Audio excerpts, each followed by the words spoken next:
एक समय की बात है, एक व्यक्ति ईश्वर को खोजता था। 25 वर्षों की गहन खोज के बाद भी उसे ईश्वर नहीं मिले। तब किसी ने उस व्यक्ति को बताया कि तुम महात्मा बुद्ध की शरण में जाओ। महात्मा बुद्ध अवश्य ही तुम्हें तुम्हारी खोज में सहायता करेंगे। उन्हें परम ज्ञान प्राप्त हुआ है। महात्मा बुद्ध तुम्हारी सहायता कर सकते हैं। वो व्यक्ति महात्मा बुद्ध के पास पहुंचा और महात्मा बुद्ध से बोला, हे महात्मा बुद्ध, मेरी जीवन का एक ही लक्ष्य रहा है कि मैं ईश्वर को खोज लूं कि वो कैसा है, कहाँ है, और उनसे ब्रह्म ज्ञान की प्राप्ति करूं। मैंने सुना है कि आपको परम ज्ञान प्राप्त हुआ है, तो अवश्य ही आपको ईश्वर भी मिले होंगे। क्या आप मेरी ईश्वर की खोज में सहायता कर सकते हैं? महात्मा बुद्ध मुस्कुराए और बोले, जिसे तुम खोज रहे हो उसे तुमने कहां कहां खोजा? वो व्यक्ति बोला, हे महात्मा बुद्ध, मैंने सभी तीर्थ, सभी मंदिर, पूरी दुनिया का भ्रमण किया। मैंने हर वो काम किया जो मुझसे ईश्वर की प्राप्ति के लिए करने के लिए कहा गया। मैंने गायों का दान दिया, ब्राह्मणों को भोज कराया, यज्ञ हवन कराए, कई बड़े बड़े अनुष्ठान मैंने कराए। कई दिनों तक मैंने अलग अलग व्रत लिए और उन्हें पूरा किया। कई बड़े मंदिरों का निर्माण भी कराया। मैं रोज सुबह शाम ईश्वर की आराधना करता हूँ। ऐसा एक दिन भी नहीं गया जब मैंने ईश्वर की आराधना पूजा ना की हो। फिर भी आज तक मुझे ईश्वर नहीं मिले। अब किसी ने मुझे बताया कि आपको परम ज्ञान उपलब्ध हुआ है। इसका मतलब आपने ईश्वर को जरूर देखा होगा। महात्मा बुद्ध बोले, तुम ईश्वर को ढूंढ रहे हो ना कि खोज रहे हो? वो व्यक्ति बोला, महात्मा बुद्ध, मैं समझा नहीं, आप क्या कहना चाहते हैं? महात्मा बुद्ध ने कहा, तुम शाम के समय मेरे पास वापस आना, तब मैं तुम्हारी कुछ सहायता कर पाऊंगा। वो व्यक्ति महात्मा बुद्ध को प्रणाम करके चला गया। शाम हुई और महात्मा बुद्ध अपनी कुटिया के बाहर कुछ ढूंढने लगे। वो बड़ी गहनता से कुछ ढूंढ रहे थे। जब महात्मा बुद्ध के शिष्यों ने महात्मा बुद्ध को कुछ ढूंढते हुए देखा तो शिष्यों ने महात्मा बुद्ध से पूछा, हे महात्मा बुद्ध, आप क्या ढूंढ रहे हैं? तब महात्मा बुद्ध ने कहा, मैं एक मोती ढूंढ रहा हूं जो सफेद रंग का है। महात्मा बुद्ध के शिष्य भी महात्मा बुद्ध के साथ वो मोती ढूंढने में संलग्न हो गए। तभी वह व्यक्ति वहां पर आया और उसने देखा कि महात्मा बुद्ध और उनके शिष्य कुछ ढूंढ रहे हैं। वो महात्मा बुद्ध के पास आया और प्रणाम करके बोला, हे बुद्ध, आपने मुझे शाम को यहाँ मेरी सहायता के लिए बुलाया था। बुद्ध महात्मा ने कहा, हाँ, मुझे याद है। वो व्यक्ति बोला, आप कुछ ढूंढ रहे हैं? महात्मा बुद्ध ने कहा, हाँ, मेरा एक सफेद मोती खो गया है। मैं उसी को ढूंढ रहा हूं। क्या तुम मेरी सहायता कर सकते हो? वह व्यक्ति बोला, हाँ, बिल्कुल कर सकता हूं। मैं अभी मोती आपको ढूंढ कर दे देता हूं। वो व्यक्ति उस मोती को ढूंढने में संलग्न हो गया और महात्मा बुद्ध भी उसके साथ में मोती ढूंढते रहे। महात्मा बुद्ध के शिष्य महाकश्यप यह सब दूर खड़े हुए देख रहे थे और मंद मंद मुस्कुरा रहे थे।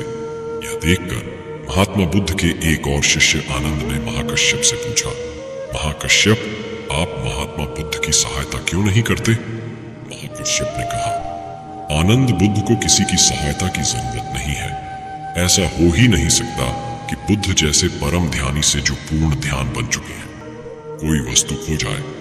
यह सब तो वह अवश्य किसी का अज्ञान मिटाने के लिए ही कर रहे हैं। अब समय बीतता जा रहा था और वह व्यक्ति जो बुद्ध के पास आया था, काफी समय बीतने के बाद भी जब उसे वह मोती नहीं मिला और वह जब थक गया, तब वो महात्मा बुद्ध के पास आया और बोला, हे बुद्ध, मैंने बहुत ढूंढा लेकिन वो मोती मुझे नहीं मिला। महात्मा बुद्ध ने कहा, जब तुम वह मोती मुझे ढूंढ कर दे दोगे तभी मैं तुम्हारी कोई सहायता कर पाऊंगा। क्या तुम्हें अपने सवाल का जवाब नहीं चाहिए? वो व्यक्ति बोला, ठीक है, मैं फिर से कोशिश करता हूं और वह मोती आपको अवश्य ही ला कर दूंगा। वो व्यक्ति फिर से उस मोती को ढूंढने में व्यस्त हो गया। धीरे धीरे रात होती चली गई। काफी रात हो जाने के बाद भी जब वो मोती नहीं मिला, तब वो महात्मा बुद्ध के पास आया और महात्मा बुद्ध से बोला, महात्मा बुद्ध, आप ठीक से याद करके बताएं कि वो मोती कहाँ खोया था? महात्मा बुद्ध ने मुस्कुराते हुए कहा, वो मोती तो मेरी कुटिया में खोया था। वो व्यक्ति झुंझलाते हुए बोला, आप मुझे मूर्ख बना रहे हो। मुझे तो ऐसा लगता है कि आप ऐसे ही ज्ञानी होने का ढोंग करते हैं। आपने व्यर्थ ही मेरा इतना समय बर्बाद कर दिया। क्या आपको इतना भी नहीं पता कि जो चीज कुटिया में खोई है वो बाहर कैसे मिल सकती है? वो कुटिया में ही मिलेगी। आपको भीतर कुटिया में जाना चाहिए, वो मोती आपको ही मिल जाएगा। महात्मा बुद्ध मुस्कुराते हुए बोले, मैं भी तो तुम्हें यही समझाना चाहता हूं। जो चीज तुम्हारे भीतर खो गई है वो तुम्हें बाहर कैसे मिलेगी? तुमने 25 वर्षों तक बाहर खोजबीन की है, कभी एक पल के लिए भी अपने अंदर खोजबीन की? तुमने एक ही दिशा में ढूंढा, बाहर की ओर, जहां अज्ञानी और अज्ञान है। वहां वो ज्ञान का मोती था ही नहीं। वो मोती तो तुम्हारे अंदर ही खो गया है। उसे अपने अंदर ही ढूंढो, तब तुम्हें ज्ञान मिल जाएगा जिसकी खोज में तुमने 25 वर्ष लगा दिए हैं। वो व्यक्ति बोला, महात्मा बुद्ध, आपकी बातें समझ में तो आती हैं, लेकिन अभी भी मैं यह नहीं समझ पा रहा हूं कि मैं अपने अंदर क्या खोजूं। महात्मा बुद्ध ने कहा, तुम ईश्वर को खोजना चाहते हो ना, लेकिन क्या तुमने कभी अपने आप को खोजा? वो व्यक्ति बोला, मुझे अपने आप को खोजने की क्या जरूरत है?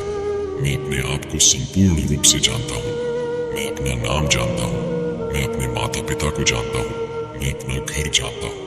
जब से मैंने जन्म लिया है तब से अब तक सभी चीजें तो मैं जानता हूँ। मैं कुछ भी भूला नहीं हूँ, तो फिर मुझे क्या जानने की जरूरत है? मैं क्या जानूं? महात्मा बुद्ध ने कहा, ये बताओ कि इस समय तुम्हारे सबसे नजदीक कौन है? वो व्यक्ति बोला, इस समय तो आप ही मेरे सबसे ज्यादा नजदीक हैं। महात्मा बुद्ध ने कहा, उससे भी ज्यादा नजदीक तुम्हारे कौन है? वो व्यक्ति बोला, आपसे ज्यादा नजदीक हवा है।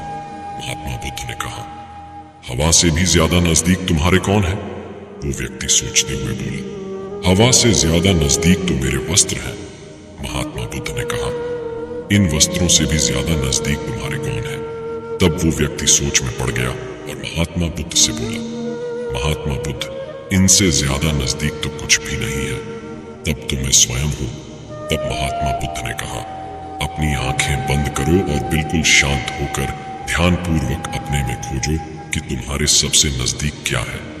विचारों को हटा दो, सिर्फ इस बात पर ध्यान दो कि तुम्हारे सबसे ज्यादा नजदीक क्या है।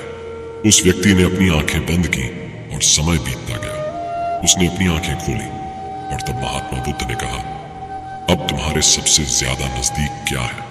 वो व्यक्ति बोला, हे महात्मा बुद्ध, पहले मुझे ऐसा लगा कि मेरी सांसें मेरी सबसे ज्यादा नजदीक है। उसके बाद वह सांसें मुझसे दूर हो गई और तब मुझे ऐसा लगा कि मेरी दिल की धड़कन मेरे ज्यादा नजदीक है, लेकिन धीरे से वह भी मेरे से दूर हो गई और तब मैं खुद से ही दूर हो गया और एक अलग ही अनुभव मुझे हुआ कि मैं कहीं नहीं हूं और फिर भी हूं। मैं इस चीज को अभी समझ नहीं पा रहा हूं। महात्मा बुद्ध ने कहा, अब तुम सही खोज कर रहे हो, शीघ्र ही तुम्हें तुम्हारा मोती मिल जाएगा। वो जो चीजें तुम्हें समझ नहीं आ रही हैं, वो भी धीरे धीरे समझ आ जाएंगी। व्यक्ति बुद्ध के चरणों में गिरकर क्षमा मांगने लगा और बोला, महात्मा बुद्ध, मैंने आपसे बड़ा ही अभद्र व्यवहार किया, फिर भी आपने मुझे ज्ञान का एक रास्ता दिखाया जिससे मैं अनजान ही था। आज तक इस रास्ते के बारे में मुझे किसी ने नहीं बताया था। आपकी बड़ी कृपा हुई, आपने मुझे सही रास्ता दिखाया।